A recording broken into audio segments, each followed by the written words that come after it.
নিজের প্রতি নিজে ইনসাফ করো, নিজের পরিবারের প্রতি ইনসাফ করো, নিজের সন্তানদের প্রতি ইনসাফ করো, নিজের প্রতিবেশীর ব্যাপারে ইনসাফ করো, সহকর্মীদের ব্যাপারে ইনসাফ করো, অধীনস্থদের ব্যাপারে ইনসাফ করো। সব জায়গায় তুমি ইনসাফ করবে, না ইনসাফই করবে না, কারো ব্যাপারে অবিচার করবে না। আমরা যে আল্লাহর কাছে ক্ষমা চাই, নামাজের শেষে দুরূদ শরীফের পরে কি দোয়া পড়ি? আল্লাহুম্মা ইন্নী যালামতু নাফসি যুলমান কাসীরা। হে আল্লাহ, নিশ্চয়ই আমি আমার প্রতি অনেক অবিচার করেছি, অনেক জুলুম করেছি, অনেক অত্যাচার করেছি আমি আমার উপর। ওয়ালা ইয়াগফিরু যুনুবা ইল্লা আনতা। আপনি ছাড়া তো কেউ গুনাহ ক্ষমা করতে পারে না, কেউ করে না, আপনি ক্ষমা করতে পারেন। ফাগফিরলি মাগফিরাতাম মিন ইনদিক ওয়ারহামনি ইন্নাকা আনতাল গফুর। আপনি মেহেরবানি করে, আমার মাগফিরাত পাওয়ার, ক্ষমা পাওয়ার যোগ্যতা নাই। আপনি আপনার পক্ষ থেকে মেহেরবানি করে আমাকে মাগফিরাত দান করেন, ক্ষমা করে দেন, দয়া করেন। আপনি গফুর, আপনি রহিম। তো আমি ক্ষমা চাচ্ছি গুনাহ থেকে, এবং বলছি যে আপনি ছাড়া, এ আল্লাহ, আপনি ছাড়া কেউ গুনাহ ক্ষমা করে না, করতে পারে না। কিন্তু কথা শুরু করলাম কি দিয়ে? ইন্নী যালামতু নাফসি। এইভাবেই তো আল্লাহ তাআলা শিখিয়ে দিয়েছেন নবী করিম সাল্লাল্লাহু আলাইহি ওয়াসাল্লামের মধ্যে। তুমি এভাবে বলো, আমার প্রতি আমি অবিচার করেছি, মানে সমস্ত পাপ, সমস্ত গুনাহ অবিচার, নিজের প্রতি কি অবিচার। আর এরকমভাবে যেটা অহেতুক, অনর্থক, অসুন্দর, এটাও নিজের প্রতি একটা অবিচার। পাপের মতো ওইরকম অবিচার না, কিন্তু এটাও এক পর্যায়ের অবিচার। আমার প্রতি যে সুধারণা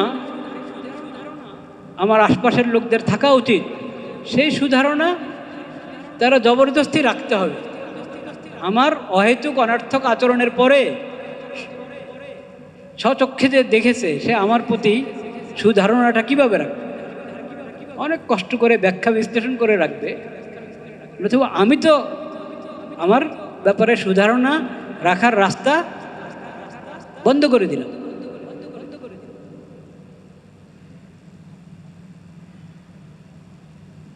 প্রথম কথা আদল। এক কথায় বাংলায় এটার অনুবাদ কি হবে আল্লাহ জানেন, এজন্য আমি লম্বা করে বলেছি। ইনসাফ। আদলের মধ্যে বড় একটা বিষয় হলো ইনসাফ, সমতা এবং প্রান্তিকতা মুক্ত আচরণ।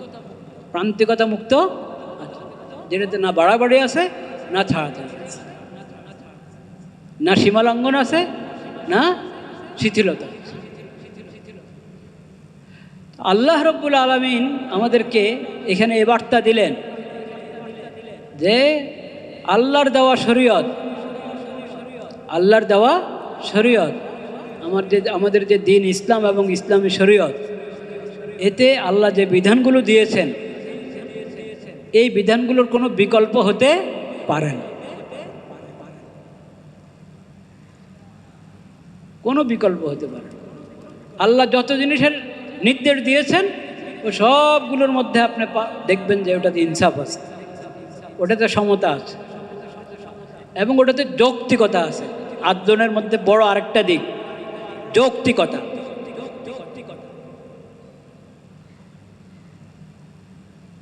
প্রান্তিকতা মুক্ত এবং যৌক্তিকতা সম্মিলিত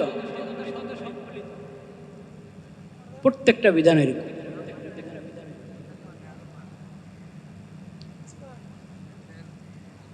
ইয়ামুরু বিল আদল।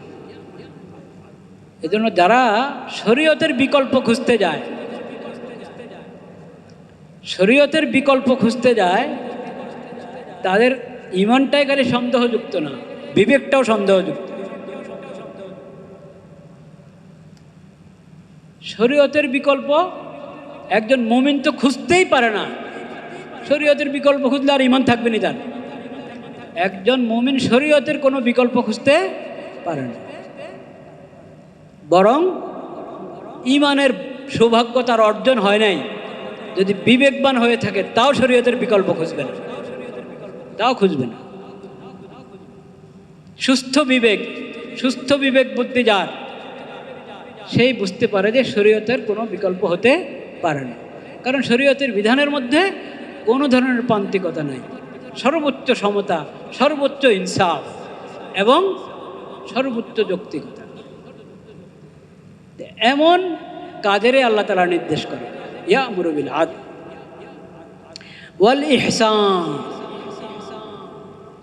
ভালো বলতে যা কিছু, দয়া মায়া বলতে যা কিছু, সব কিছুর আল্লাহ নির্দেশ করে।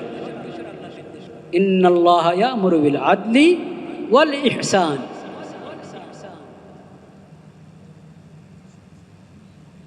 যা কিছু কল্যাণ, যা কিছু ভালো, ওটার আল্লাহ নির্দেশ দিয়ে রেখেছেন।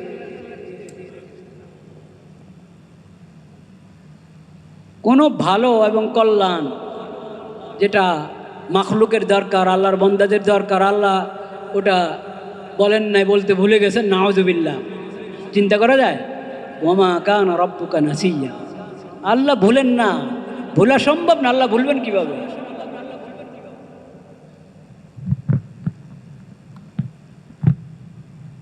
সব ইহসান, যত কিছু ভালো, যত কিছু সুন্দর, যত কিছু কল্যাণকর, সব কিছুর আল্লাহ নির্দেশ দিয়েছেন। আর যেখানেই অন্যের প্রতি দয়া মায়া, সেটাতেই আল্লাহ, সেটারে আল্লাহ কি নির্দেশ দিয়েছে? ইহসান। আর কি? এবং ইহসানের আরেকটা দিক হলো সুন্দর করে করা। কাজটা ভালো, আমি করব ভালোভাবে, আমি করব কি ভালোভাবে, নিখুঁতভাবে, সুন্দরভাবে করব কাজটা। কাজ ভালো, কিন্তু আমি কাজটা সম্পাদন করছি এলোমেলো। কাজটা সম্পাদন করতে গিয়ে আমি কাজের হক আদায় করলাম না, যথাযথ করলাম না, কাজটা ত্রুটিপূর্ণ হলো। ভালো কাজ ত্রুটিপূর্ণভাবে যদি আমি করি, তাহলে কাজটা ভালো কাজ ভালো মতে হলো, ভালো কাজ কিন্তু হয়েছে অসুন্দর। আল্লাহ সব সুন্দর এবং সব কল্যাণকর কাজের নির্দেশ দেন, সাথে বলেন তুমি এই সুন্দর কাজটা সুন্দরভাবে করো, এই সুন্দর কাজটা সুন্দরভাবে করো। ইন্নাল্লাহা ইয়া'মুরু বিল আদলি ওয়াল ইহসান। সেজন্য আপনি দেখবেন যত ইবাদত, যত নেক আমলের পদ্ধতি আল্লাহ শিখিয়েছেন কোরআনে, ওই আমলের যেমন আপনি কোনো বিকল্প পাবেন না, আমলের পদ্ধতি নবীর মাধ্যমে যে আল্লাহ শিখিয়ে দিয়েছেন, সেই পদ্ধতি এবং তরিকা, ওটারও কি পাবেন না, কোনো বিকল্প পাবেন না, অসম্ভব। ইয়া'মুরু বিল আদলি ওয়াল ইহসান ওয়া ইতা'i যিল কুরবা। আল্লাহ আরও যা নির্দেশ দিয়েছেন, ওই নির্দেশগুলোর মধ্যে বড় একটা শ্রেণী হলো আল্লাহর বান্দাদের হক আদায় করা, আল্লাহর মাখলুকের কি করা, হক আদায় করা। ওই হকগুলোর মধ্যে একটা গুরুত্বপূর্ণ হক এখানে বিশেষভাবে উল্লেখ করে ওই শ্রেণীর যত নির্দেশ আছে আল্লাহ তাআলার, ওগুলোর দিকে আমাদের দৃষ্টি আকর্ষণ করলেন। ইতা'i যিল কুরবা। আল্লাহর দেওয়া ইসলামী শরীয়তে, ইসলামের মধ্যে, দিন ইসলামের মধ্যে কি কি ফরজ আছে এবং কি কি হারাম আছে। মাহারিমুল কোরআন, কোরআনে বা নবী করিম সাল্লাল্লাহু আলাইহি ওয়াসাল্লামের মাধ্যমে, হাদিস শরীফে, হাদিসের মাধ্যমে আল্লাহ তাআলা যা হারাম করেছেন, সেই আলোচনাটা আমরা সূরাতুন নাহলের আয়াত থেকে শুরু করলাম। এই আয়াতে বলা হয়েছে, আল্লাহ রাব্বুল আলামিন বলেছেন, ইন্নাল্লাহা ইয়া'মুরু বিল আদলি। আল্লাহ তোমাদেরকে নির্দেশ করেন ইনসাফের। ইনসাফ, এটা আদলুন শব্দের মানে অনুবাদের একটা অংশ, ইনসাফ।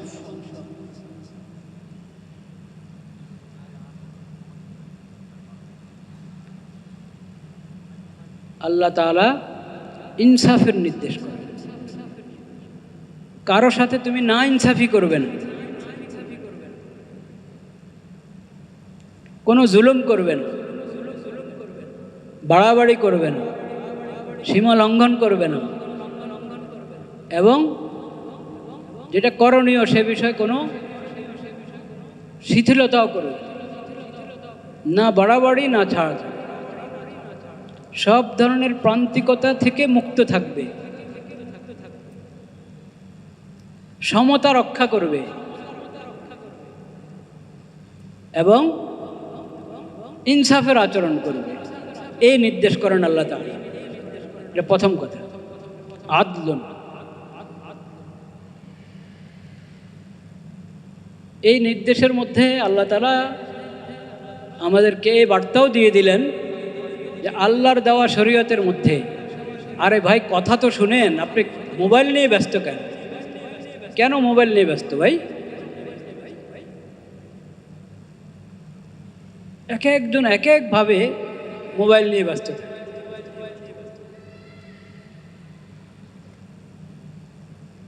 এটা ইনসাফ? আপনি বলেন। আমি এসেছি মসজিদে ইবাদতের জন্য, দ্বীনের কথা শোনার জন্য। এখন আমি যদি মোবাইল নিয়ে ব্যস্ত হয়ে যাই, এটা কি ইনসাফ হলো? ইনসাফ হলো না।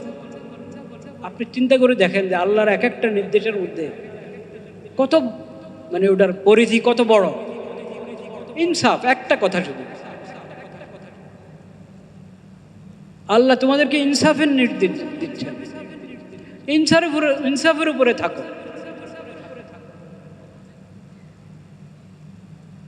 অবিচার করবে না। কোন জিনিস অবিচারের বাইরে? কোন বর্জনীয় বিষয়টা এমন আছে যেটা অবিচারের বাইরে? চিন্তা করেন। আমি যে কোনো গুনাহ করব, অহেতুক অনার্থক কাজ করব, এটা আমার প্রতি অবিচার হবে না? আমার প্রতি অবিচার হবে।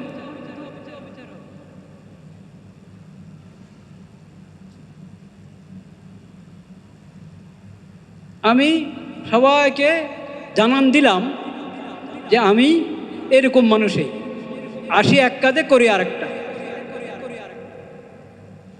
আসি এক কাজে করি আরেকটা, কোনো কাজের প্রতি আমার আন্তরিকতা নাই।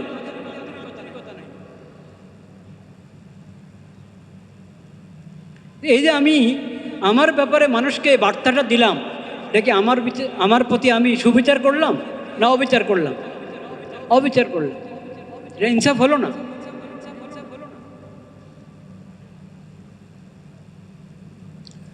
তো আমি বলতে চাচ্ছিলাম যে আল্লাহ রাব্বুল আলামিন প্রথম যে কথাটা, ইয়ামুরু বিল আদল, আল্লাহ তোমাদেরকে আদলের নির্দেশ দিচ্ছেন।